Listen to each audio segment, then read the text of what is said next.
Hola, ¿qué tal? Y bienvenidos a Popnography, el podcast más inteligente, más estúpido de la red. Les habla Enrique Urbón. Y Ruth Pérez. Así es. Y con este video terminamos nuestra retrospectiva de Ari Aster. Sección Filmografías. Ari Aster. Tirirín. Más papás culeros. Más papás culeros. Y el día de hoy, que es el mismo día que el video pasado. O sea, yo me cambié de ropa. Guardé, o sea, hice todo para que fuera. Tienes un ojo cerrado. Ajá. Y tú te sigues viendo con el mismo pinche grano. Bueno, supongo que es tópico porque las dos películas tratan sobre madurar, ¿eh?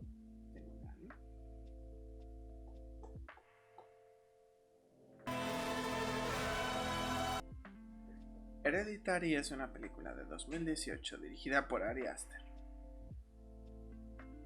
Me imagino que ya la vieron. Esa no la van a poder encontrar en YouTube, desgraciadamente. Pero Toni Collette, Alex Wolff, Ari Aster. Y fue como todo un furor en el circuito del cine de terror en 2018. Es una de las películas que ha sido celebradas como parte del nuevo horror, junto con La Bruja, junto con El Faro, junto con el Babadook y todas estas. Y Hereditary. Bueno, Hereditary es la historia de una familia que acaba de perder a la abuela. Se centra principalmente en el hijo de la familia, el cual tiene una hermana con una discapacidad. No me queda muy claro qué discapacidad tiene. No sé. Y su madre que se dedica a hacer, es como un artista de las miniaturas, entonces hace como todas estas casas en miniaturas. Y su esposo, que es maestro. No recuerdo qué es su esposo. Su esposo nada más es apoyo emocional y por favor no me quemen. Bueno, el meme, todo el mundo conoce ese meme. Y bueno, el punto es que a partir de la muerte de la abuela, obviamente todo se inunda de un ambiente de depresión. Sin embargo, pues desde el principio podemos notar que la familia pues no está en un ambiente ideal, ¿no? O sea, sus relaciones intrafamiliares no son como las más cordiales. Hay un cierto distanciamiento, fealdad entre las relaciones. Hasta que un día la mamá le dice a su hijo que lleve a su hermana a una fiesta. Él quiere impresionar a una chava, se pone súper pacheco. Y de regreso tiene un accidente donde pierde la vida. O sea, no es spoiler porque sale como en los primeros 20 minutos. Sí, es muy, muy temprano. Y aumentado a la pena de la muerte de la abuela, ahora también la hija fallece. Y eso implica toda una situación de luto, pero también como que pone al descubierto todas las interrelaciones como defectuosas, por decirlo de alguna manera, entre los miembros. Y obviamente el sentido de culpabilidad del hermano, terminando todo en sectas. Sí, porque las dos películas que ha hecho Ari Aster, que me parece funcionan como una especie de duología, que como tablón, Hereditary, la película de la noche, Midsommar, la película del día y lo que quieras. Pero las dos tienen como su lado muy personal y su lado como un poquito de la imagen más grande. Y en el caso de Hereditary, su lado personal es mucho sobre las relaciones de familia, ¿no? O sea, el sentimiento de culpa que tiene el personaje del chico por, pues básicamente como, pues tener que ver con la muerte de su hermana, el hecho de que ya estaba como frágil la relación familiar y sobre todo la relación con la madre, porque el padre está como fuera, como exento de toda esta crisis familiar. Bueno, no exento, pero es como la voz de la razón. Uh-huh. Y sin embargo la madre tiene como todo este tipo de alteración. Pues la película se llama Hereditaria, entonces se llama como de los males heredados, ¿no? La abuela le hereda a la madre le hereda a la niña. Y en un sentido personal podemos hablar tanto de que como puede ser una enfermedad mental, como esta dimensión de trauma, como esta dinámica tóxica. Y por supuesto tenemos el marco un poco más grande de la cinta, que es como una especie de conversación acerca de los cultos y de cómo estos se estructuran, y el hecho de que Ari Aster logre empalmar la estructura familiar con la estructura de un culto, donde está pues un culto a puertas cerradas, donde se realizan todo tipo de cosas y hay como interacciones muy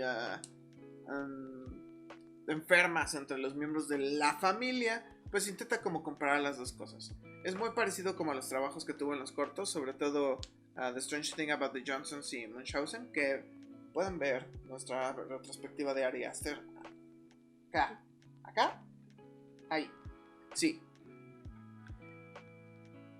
Y me parece muy interesante, de nuevo, la duología sobre cultos, pero en el caso de Hereditary sí se hace mucho énfasis como en la familia, y como que te está intentando dar esa sensación de, bueno, ¿cómo se siente cuando ya naciste en un culto? Tanto en un sentido literal como en el hecho de, ya naciste en una familia y tienes que lidiar con sus dinámicas. Yo quiero comentar algo, pero siento que esto ya iría un poco en la relación general, entonces me lo voy a guardar para ese momento, de la historia de Ari Aster, pero particularmente en Hereditary, que fue como la obra que después, o sea, ya había sido popular, ya lo habíamos mencionado, que con The Johnsons Aster se vuelve como popular, aunque sea por el morbo. Pero Hereditary fue como el gran boom, ¿no? O sea, a nivel como cinematográfico, la gente dedicada a la crítica, la gente dedicada a la prensa, pues sí dijo, esta persona es muy chida. Eso es lo que dijeron. Sí. Así decía en la prensa, la persona es muy chida. Sí. Bueno, pero a lo que iba es que justamente creo que yo vi Hereditary después de ver Midsommar, entonces de alguna manera como que ya tenía una visión de Ari Aster. Retomamos la idea de que está tomando la idea de las madres, de las relaciones familiares, pero una cosa que yo creo que aquí tiene más importancia y que se ha visto construida a través de los cortos es el uso de la arquitectura como una manera, un lugar de opresión a través de, en el cual conviven, ¿no? O sea, cómo están conectadas. Y sobre todo, pues obviamente lo literaliza cuando haciendo a la mamá estas miniaturas. Claro. Que además la abuela también hacía, ¿no? O sea, también es una herencia de la madre. O sea, habla muchísimo acerca de como dices tú, de la herencia que deja a través de esto. Y qué tanto puedes liberarte realmente, ¿no?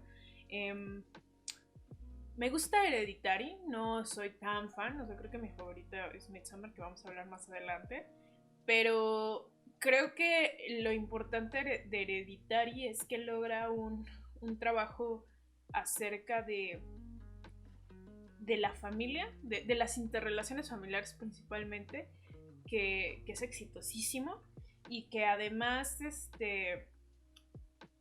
me llama mucho la atención porque es justamente el lugar donde se supone que está seguro y es el lugar donde no está seguro. De hecho es interesante en C'est la Vie, que es un corto que realiza Ari Aster, y pueden ver que hablamos de C'est la Vie en sí, de nuevo es ahí.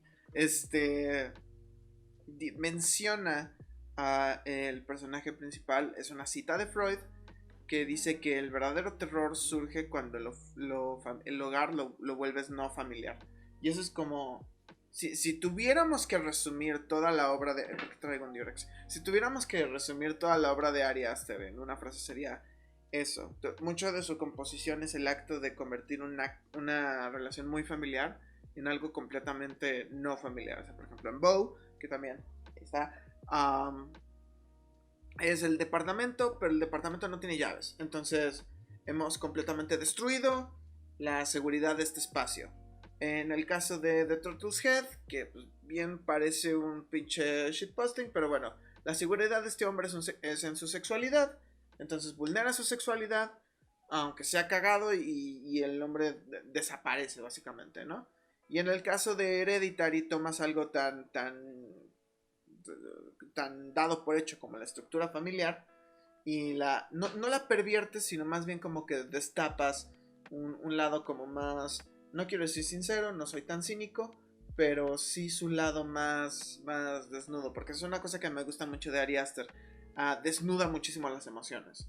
Es decir, cuando un personaje muere, tanto en Hereditary como en Midsommar, vemos realmente como ese llanto desgarrador bueno, suena muy floreado, pero sí. Y sí, eso es algo el sufrimiento, ¿no? El sufrimiento como muy puro, y eso es algo que siempre me ha gustado de Ari Aster. Que aunque sus películas pueden ser como muy maniqueístas, a veces pueden ser muy armaditas, muy perfectitas, pero nunca le tiene miedo a como mostrar esa imagen, y pues tiene un control de actores tan bueno en el caso de Hereditary, Toni Collette, en el caso de Midsommar, Florence Pugh y Jack Reynor, y de nuevo en Hereditary Alex Wolff, que como que logra vender incluso estas tramas que pueden ser incluso un poquito, ¿cómo decirlo? Incluso un poquito cliché, ¿no? O sea, Hereditary tiene como toda esta novedad de las miniaturas y todo eso, pero es básicamente El Exorcista en cierto punto. No, o sea, no sé, como no que, sé si estoy de acuerdo, pero entiendo tu punto, entiendo por qué. o sea, trafica mucho en influencias Aster, pero las modifica de maneras muy interesantes. O sea, en el caso de Hereditary está jugando con Polanski y está jugando con Claro. con El Exorcista. En el caso de Midsommar está jugando con The Wicker Man y otros historias de terror folk. Pero pues lo interesante de Aster es como tanto en la manipulación de sus actores, tanto como en cómo crea estos espacios estéticos. En el caso de Hereditary, todo esto que tiene como una estructura plástica, como una casita de muñecas. Y en el caso de Midsommar, claro, con toda esta novedad de que es diurna la película. Pues mira, lo que pasa, yo no sé si estoy tan de acuerdo en el sentido de compararla con elementos, o sea, sí, está robado muchas cosas a nivel técnico del No exorcista, pero, robado. no, o sea, inspirado. Ah. Sí, pero, o sea, me refiero a que no sé si estoy muy de acuerdo en ese sentido porque no me suena, o sea, obviamente tiene todos estos elementos, pero pues son lugares comunes y no lo digo en mala onda, o sea, son espacios de explorar donde son historias que te permiten explorar ese tipo de cosas y pues lo retoma, ¿no? Sí. O sea, creo que Aster, o sea, a través de historias, o por lo menos en Hereditary, historias como comunes, como historias que no es como el gran wow, wow, nueva historia de terror distinta, diferente, así, cosas así, sino que sí es más como de, bueno, vamos a tomar algo que es muy común para hablar de una cosa que me interesa hablar. Sí. Y eso es muy interesante, ¿no? Sí, pero su truquito especial, su fórmula mágica es esa intimidad, ¿no? Claro, obviamente. Y obviamente, como dices tú, es fantástico la manera en la que utiliza pues el dolor de las personas, de cómo, porque no nada más es, por ejemplo, lo que tú comentabas del llanto, que pues obviamente es muy fuerte, pero sino también es la reacción del hermano, por ejemplo, ¿no? Que ni siquiera es como les voy a decir. Ese es mi momento favorito, ¿no?, de toda la filmografía de Ari Aster. Entonces, por otra parte, el papá que está queriendo poner como el orden a pesar de todo, o sea, creo que una cosa que pasa con Ari Aster que es bien interesante es que pone como, bueno, tú ya lo habías dicho, pero para como subrayarlo, es poner escenarios que son comunes. O sea, es decir, a lo que voy. Está la famosa escena de comiendo y se pelean, y la verdad es que el inicio de la pelea es una pelea por una razón bien adolescente. Sí. O sea, y termina siendo, va escalando hasta llegar a un punto de... Sí, donde ya se están quiebre, echando, ¿no?, las culpas de las muertes y todo ello. Por otra parte está la parte de él como adolescente que hizo algo mal y que no quiere asumirlo porque es un adolescente, ¿no? Teniendo en consideración que, o sea, esa podría ser la reacción de cualquier adolescente a cualquier cosa mala, pero aquí el gran error o el gran problema es que mató a su hermana, ¿no? Entonces, están como todos estos elementos que son comunes en una relación familiar, pero entonces lo convierte en... Y como dijiste en otro video, no es que lo pervierta, sino que lo utiliza para hablar de cosas como mucho más fuertes. ¿no? Para hacerlo. Y eso creo que de ahí viene la intimidad de Ari Aster. Creo que de ahí viene el hecho de que podamos sentirlo tan íntimo y tan así, porque obviamente son lugares donde tú mismo como persona, como hijo, como mamá, como hermana, como papá, puedes entender porque has estado ahí. Sí. ¿Y qué pasa cuando esos lugares donde tú has estado ya no se convierten solamente en la discusión de la cena, ya no se convierte solamente en ahí hice algo mal y mis papás me van a regañar, sino estás hablando de toda la relación interfamiliar y de consecuencias mortales, sectarias y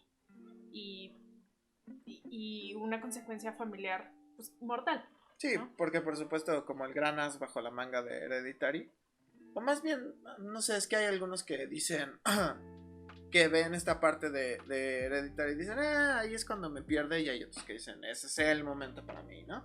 Pero el hecho de que como que transforma todo el drama familiar y lo regresa a la cuestión de los cultos y introduce como todo este enigma supernatural y que acaba concluyendo en el hecho de que, pues como en el título dice, y todo es hereditario, le pasan como un demonio al hijo, ¿no? Y que todo este proceso del asesinato de la hermana, que hayan matado al papá y todo esto es como, era como una parte de intentar como canalizar este objeto, ¿no?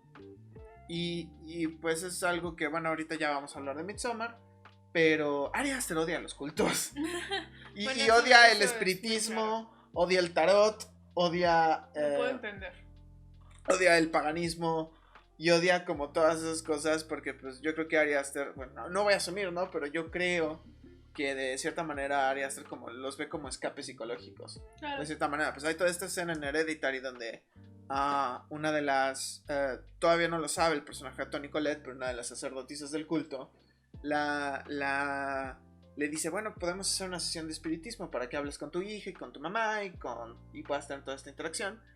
Y ahí es donde Ari Aster mete como la semillita de, ya vieron que qué fácil es es coco-washear a la gente que está muy dolida. Midsommar,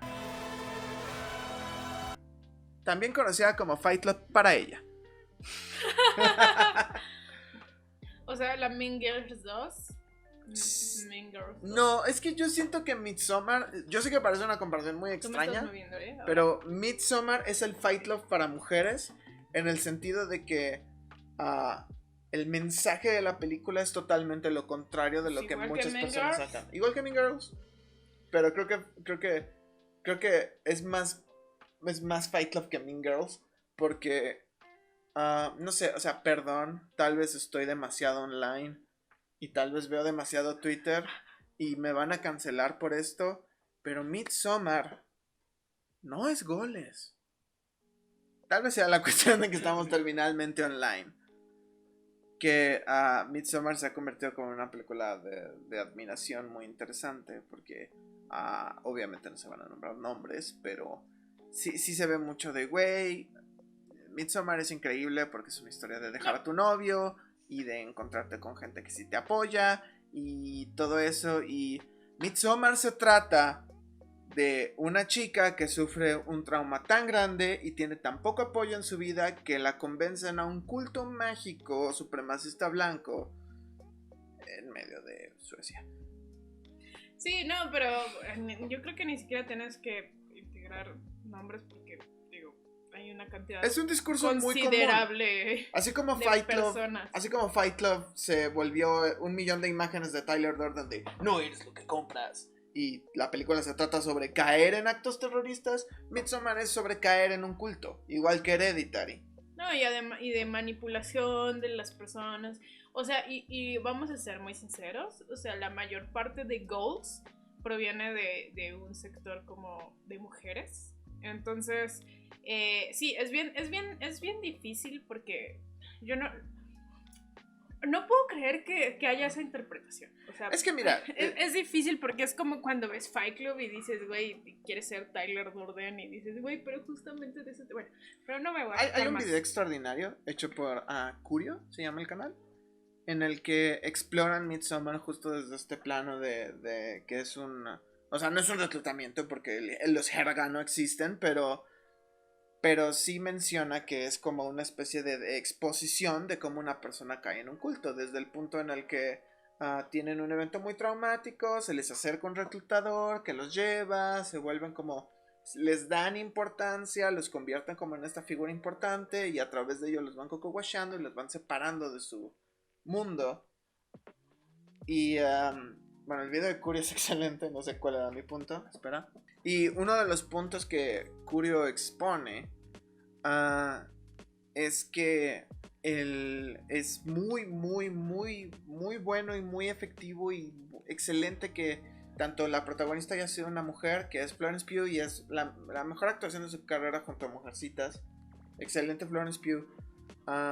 Y el hecho de que esta historia sea como que rebote mucho con las mujeres, porque justo las mujeres tienen una probabilidad mucho más alta de unirse a cultos, justo porque socialmente hablando se quedan sin apoyos, se quedan sin pilares de apoyo muy rápidamente o nunca los tuvieron. Entonces, por ejemplo, en la familia de Manson la mayoría eran mujeres, en los de... En Avon y Herbalife. Ajá, bueno, el Avon y el Herbalife son en mayoría mujeres.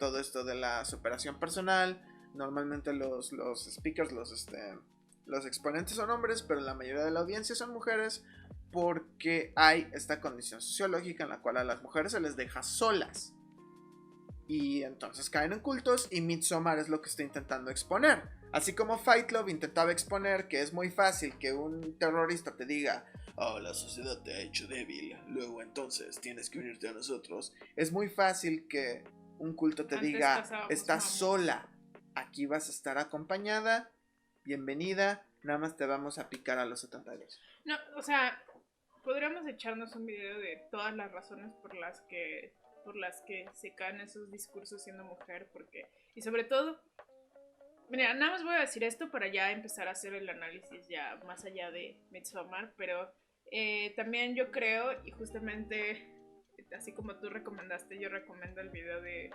Puto Mike, que habla acerca de neopaganismos y cómo estos neopaganismos hablan de esencialismos y llaman a una cierta tipo de persona. Ajá. A unírseles para... Blancos. Y mujeres biológicas. Y mujeres biológicas. O sea, hablan específicamente de cómo atraen a ciertos grupos y cómo sus discursos están escondidos dentro de una como retórica muy específica.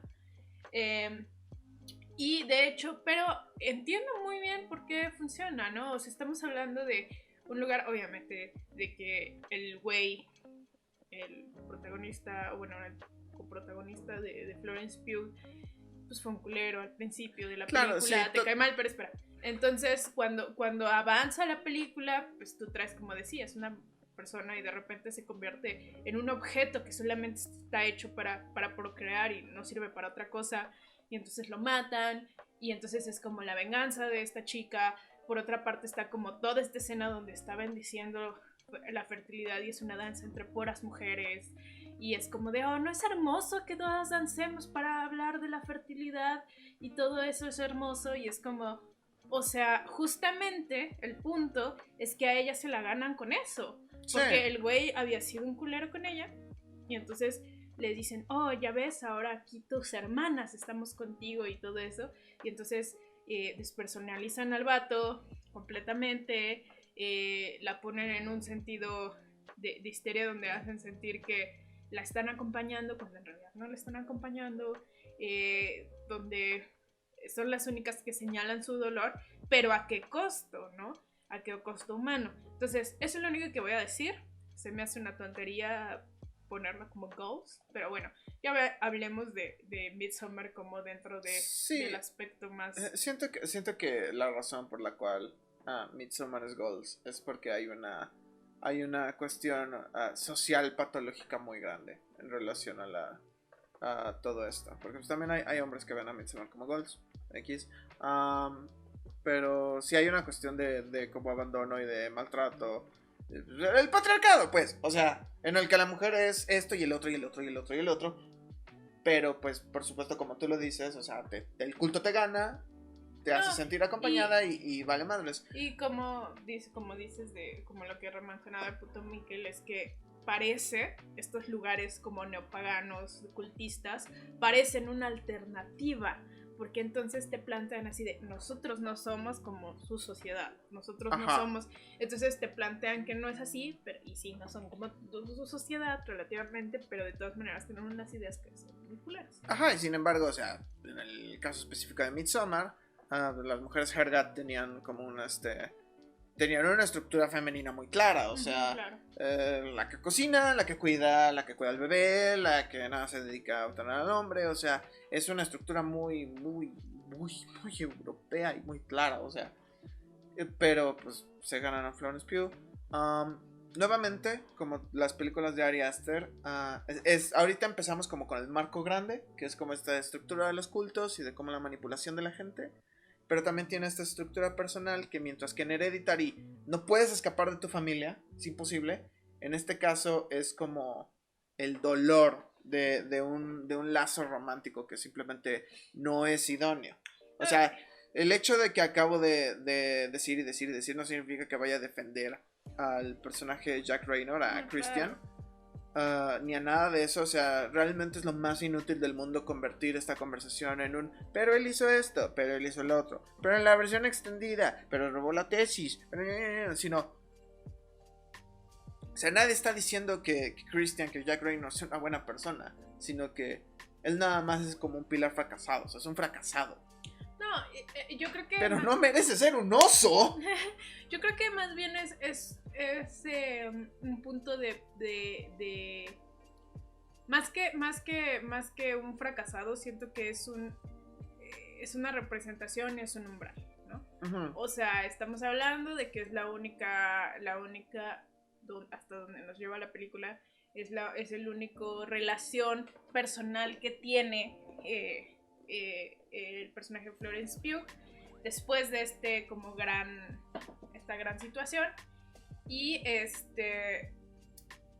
constante, es mantenerse, y en el gran punto, cuando ya por fin se está guachada por completo, o bueno, se entrega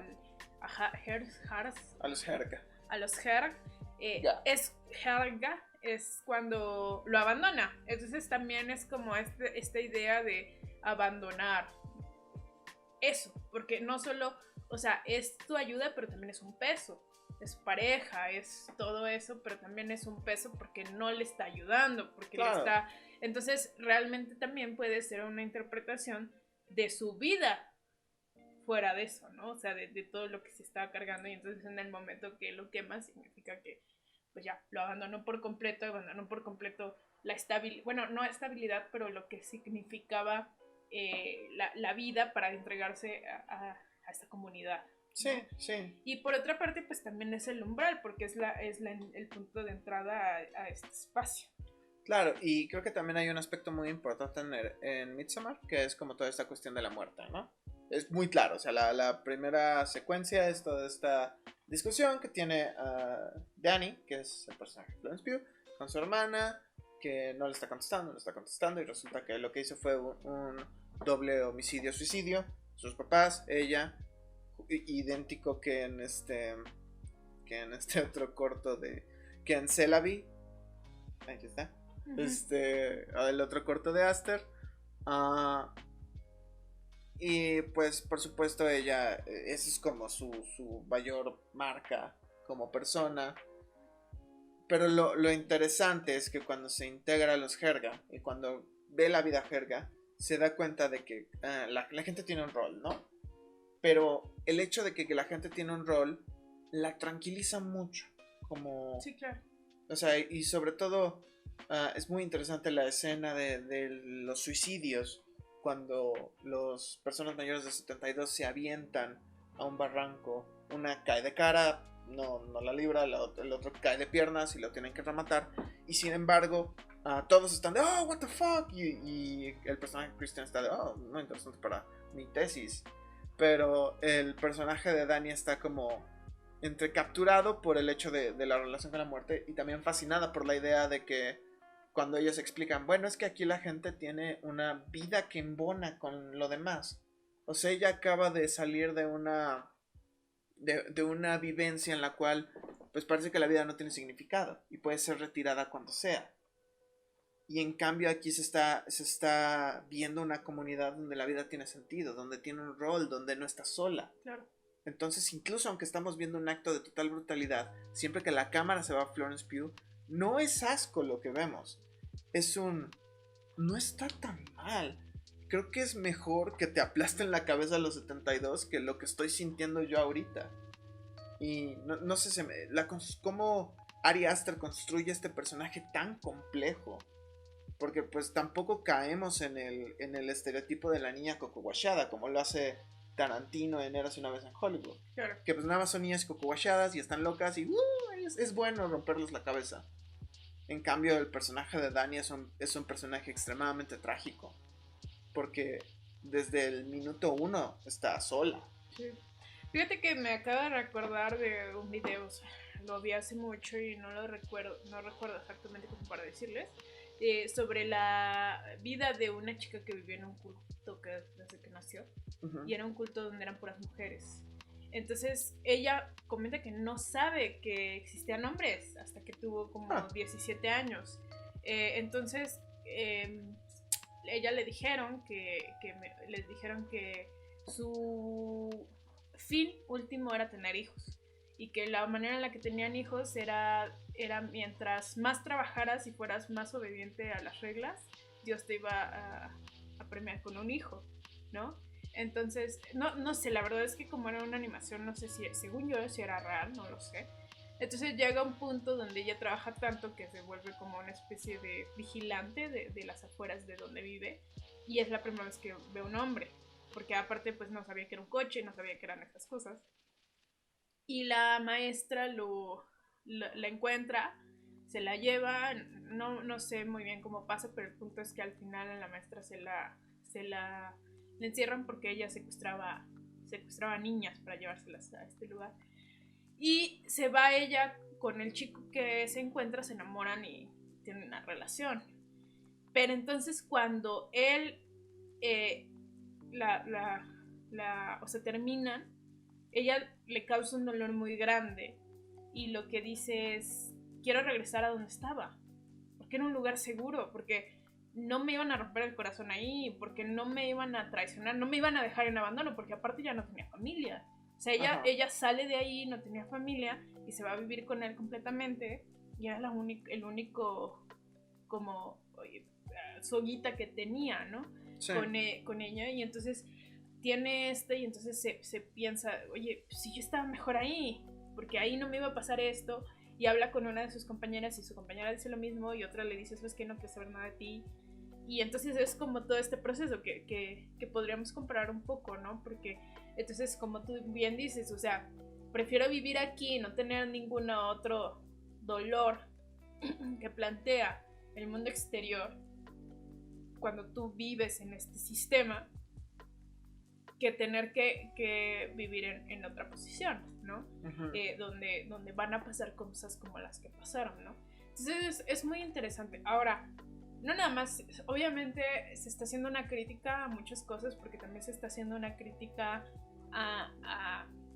al racismo, o sea, al supremacismo blanco. Claro. También, o sea, al sistema es que no le quiero decir apropiación, sino a este sistema como que reapropia la visión antigua para formar estas nuevas como comunidades, porque si no me queda, porque hasta donde me queda claro, no es algo milenario, es algo relativamente moderno. Mencionan que su festividad súper importante, que es la que se da en la película, es cada 90 años, pero nunca, o sea, sí dicen algo como, la cosa ancestral, pero nunca especifican exactamente como la edad de la comuna. O sea, sí se entiende que es como un separado de algo vikingo, pero no explican. Sí, porque hay una parte donde donde le dicen que eran como hippies, entonces como que me hace entender, bueno, no sé si sea el entendimiento, me hace entender que en realidad esto empezó en la época hippie. no, me parece que eso no es como correcto, pero bueno, habría que verlo, ¿no? Ajá, pero entonces es como también toda esta situación de las vivencias. O sea, es bien chistoso que Ari Aster creara como esta convivencia para hacer una crítica también, obviamente, a las estructuras jerárquicas que pueden existir dentro o fuera de ese espacio, ¿no? Y también, o sea, es bien chistoso porque podría parecer contradictorio y no es, ni al mismo tiempo no lo es. También hace un poquito burla de la llegada del estudio de las personas, o sea, en los personajes. Sí, como de es los un poco de la burla de la antropología. Ajá, así como de, llega el antropólogo y al antropólogo le vale madres que se acaba de morir 2 personas y lo único que quiere hacer es escribir su tesis, ¿no? O sea... Claro, o sea, no, en su proceso no deshumaniza por completo a los Jerga. No, claro. Pero sí los presenta como una unidad. Claro. Que yo creo que es como algo interesante, ¿no? O sea, todo el proceso de Dani es como abandonar su individualidad. De hecho, lo vemos en el vestuario. O sea, llega ella usando rosa, azul, colores muy vivos. Bueno, no vivos, pero colores oscuros. Mientras que todos los Jergas usan blanco. Y ya cuando se está convenciendo, trae una chamarrita blanca. Ya cuando ya está completamente adentro, viene vestida típicamente en un vestido típico Jerga. Entonces, sí, o sea, es una película muy interesante sobre la pérdida de la individualidad. No bajo actos propios, no bajo tu decisión. Bueno, sí, medio bajo tu decisión, pero bajo tu manipulación. Mientras que Hereditary es como que te arranquen la humanidad poquito a poquito. Sí, y de hecho, bueno, eso es algo que quería comentar que me llama mucho la atención en el caso de Ari Aster, que Ari Aster sí plantea ideas de predestinación, y me refiero a predestinación no en el sentido de que está leído desde antes, sino que las problemáticas que plantea Ari Aster siempre provienen de antes del inicio de la película. O sea, sí. Eso es bien interesante. O sea, en Hereditary, bueno, es clarísimo que el punto aquí es la herencia y que tú no te vas a salvar. O sea, no se puede salvar. O sea, en las películas de Ari Aster y sus cortos hablan mucho de es imposible que te salves porque existe, porque esto es previo a ti, te sobrepasa. Sobre todo The Johnsons y Bow, Munchausen tal vez, pero sí, o sea, la idea de la predestinación, y no como esto, sino como una cuestión como medio horror cósmico, como medio, claro. Sobre todo en Hereditary es muy claro como la cuestión de horror cósmico, aunque al final es un culto satánico, sí tiene como esta idea, o sea, de que el hijo es muy La sombra sobre Innsmouth, se llama el cuento de Lovecraft, que es de estas personas que comulgan con los dioses y crean estas personas, y el que va a investigar también tiene este proceso de deshumanización hasta que dice, bueno, yo soy de Innsmouth y no pasa nada. Y en Hereditary pasa algo muy parecido. El personaje de Alex Wolff, él está fuera de ese mundo y poco a poco se le va reintegrando de maneras violentas hasta que queda como en una posición muy alta. Él es el que se le concede la posesión del demonio. Y Midsommar también es muy parecida, ¿no? O sea, Dani va perdiendo su humanidad poco a poco, la va cediendo a través del trauma hasta que ella es la reina de Mayo y es básicamente la líder de los Jerga. No, y además es interesante porque obviamente parte, por ejemplo, en el caso de Midsommar, yo creo que la predestinación también se encuentra mucho y eso incluso en Celaví, en Munchausen, en Bow, en The Johnson, es la enfermedad mental como esa predestinación. O sea, el hecho de que... o sea, pero me refiero a que implica que la neurodiversidad te implica en ciertas condiciones, en ciertos espacios. O también te vulnera a ciertos espacios, porque tanto en Bow que la primera toma es que echa sus pastillas en una maleta, pierde la maleta. Y entonces empieza todo este proceso de paranoia, ¿no? Completamente repulsión, nuevamente. The Johnsons, no recuerdo bien. Se la vi. Hacen un punto muy específico en describir justo la pastilla que estaba tomando y el acto de perderla. Y que eso ya lo predestina a casos negativos, ¿no? O sea, como que Ari Aster tiene esta idea de, güey, si no estás en tratamiento, si no estás buscando ayuda, te vas a morir, te vas a perder. Y en Midsommar también hay una escena en la que Dani toma pastillas. Y su hermana también, obviamente, tiene... Y de hecho, Aster... Es bipolar, es lo bipolar, menciona, ¿no? es bipolar.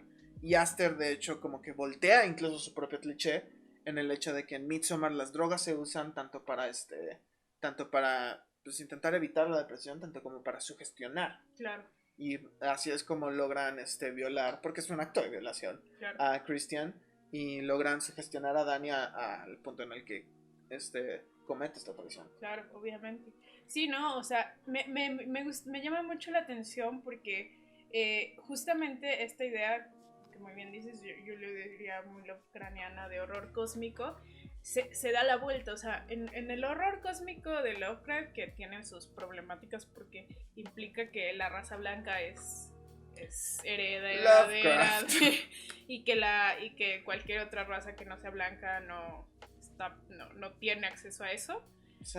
Pero aquí lo implica de una manera distinta, como tú dices, de vulneración, y que también te ponen condiciones que a lo mejor si no estuvieras en esa situación no estarías, ¿no? Uh-huh. O sea, te implican. Y de hecho, tampoco perdona a las personas neurotípicas, porque en el caso de Hereditary al papá lo queman, y en el caso de Midsommar a todos los demás amigos pues valen verga porque no se implican en esa relación. Entonces basically, que sería como la contraparte de C'est la vie, pues tampoco, y también está implicando que las personas que no son neurodiversas tampoco se salvan relativamente. Ah, claro, la protagonista, ¿no?, de Basically es como muy neurodiversa, pero tiene este confrontamiento con una persona que se implica su neurodiversidad y el hecho de que también estaba gravemente enferma, y ese choque cambia por completo su vida, la destruye por completo, porque entonces ella se da cuenta, la vida es más compleja. Uh-huh. Sí, entonces lo que llama la atención es que sí implica eso. Pero me llama mucho la atención en la manera que cuenta historia, porque obviamente, cuando nosotros podemos ver, que pasa un poquito en The Babadook. También en Babadook, claro, ahí no está necesariamente predestinado, pero sí implica que la problemática proviene desde antes. Y en Hereditary yo creo que es muchísimo más obvio. O sea, aquí el problema viene de mucho antes. O sea, viene de una incomunicación entre la familia, de una herencia que obviamente, o sea, aquí se plantea como la herencia es la pertenecer al culto, pero en realidad esa herencia es el querer negar como la existencia de esto, ¿no? Sí. Que se nota que entre la mamá y la abuela tampoco había una relación, y entre la mamá y sus hijos tampoco hay una relación, y esa es la herencia, y así, ¿no? Claro. Entonces creo que proviene mucho de ahí. Eso me llama muchísimo la atención de Ari Aster. Obviamente está el problema de sus papás. Ari Aster, creo que necesitas un abrazo. Necesitas hablar con tus papás. Si es que tienes contactos, Ari, por favor. Pero es interesante lo que dices de Babadook. Ya para cerrar, porque creo que esto ya fue demasiado. Porque de Babadook y, bueno, en las películas de Jennifer Kent es muy... Tienes que aprender a vivir con eso. O sea, tienes que aprender a vivir. Las películas de Robert Eggers es más bien como... O sea, son como fábulas. Entonces, sí es como de, bueno, pues la cosa está jodida, ¿no? Pero los personajes de Robert Eggers son apenas humanos. Son como personajes muy novelísticos. Y por ejemplo, Jordan Peele sí es como muy... Bueno, ahí está. Y tienes que huir de ello, tienes que vivir con ello, pero sobre todo tienes que huir de ello, porque el centro de Peele es el racismo. Pero Ari Aster siempre es muy... Sí, estás jodido. Uh-huh. Entonces... Sí, no naces jodido, pero al menos puedes abrazar gente en el camino. Ajá, no hay... De alguna manera... No quiero decir pesimista porque no lo leería como pesimista, pero sí tiene una idea muy hacia, bueno, pues ya valimos verga, güey. Nomás quiero enseñarte cómo. Ajá, sí, exacto. Y bueno, eso es la filmografía de Ari Aster. ¿Qué director les gustaría que revisáramos en un siguiente capítulo? Tal vez alguien más, una filmografía más larga, como Francis Ford Coppola, una más corta, no puedo pensar en algo más corto, pero... Pues está Jennifer Kent. También tiene 2 películas Jennifer Kent. Pero tiene mucho menos cortos. No lo sé. Tiene como 2 o 3, creo. Bueno, algo más corto, un director más nuevo, un director más viejo, un director internacional, uno mexicano. Latinoamericano. Uno latinoamericano. Europeo, lo que quieran. Vamos a intentar hacerlo. Creo que nada más. Esto fue Popnography. No olviden, ya saben, cosas like, suscribires, lo que sea. Muchas gracias a mi hermano, Twitch B Borbón. Hace gameplays muy bonitos. Tiene una compu muy grandota. Entonces todo sale en 4K bien cabrón. Díganos si les gustó este formato. Díganos si les gustó este formato. Que quisieran explorar. La pared de los recuerdos. Esto es del episodio de violencia. Esto es de la primera parte. La segunda, habría que pegar ahorita una flor o algo así. O una carta de tarot diciendo un horóscopo, tal vez. Pero no son tanto horóscopo, más bien tendría que ser... Mencionan la astrología en Midsommar, pero no tanto. Pero Ari Aster odia la astrología. Y a sus papás. Tiene muchos problemas con sus papás. Ari Aster, por favor, y los cultos. Ve al psicólogo. ¿Qué debo decirte? O sea, yo una vez por accidente me topé con un culto. Era como uno de esos como alternativos cristianos, la flecha de Dios, un pedo así. Y iba yo regresando, tenía como 18 años. Y nada más estaba escuchando: Dios, tienes que curarlo, Dios, tienes que curarlo. Y todos gritaban, pero era como salió de Midsommar, literal, porque eran como gritos de ¡ay! Pues se ha dicho mucho y yo nada más vi por ahí así como...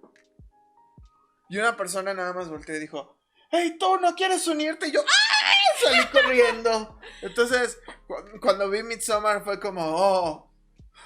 me regresó a Vietnam, o sea... Pues yo supongo que todos hemos tenido experiencias raras con gente como que cree en esas cosas. Bueno, sí, supongo que... ¿Quiere convencer en esas cosas? Supongo que todos hemos tenido que ir una vez a Pare de Sufrir o que nos vendieran Herbalife, entonces...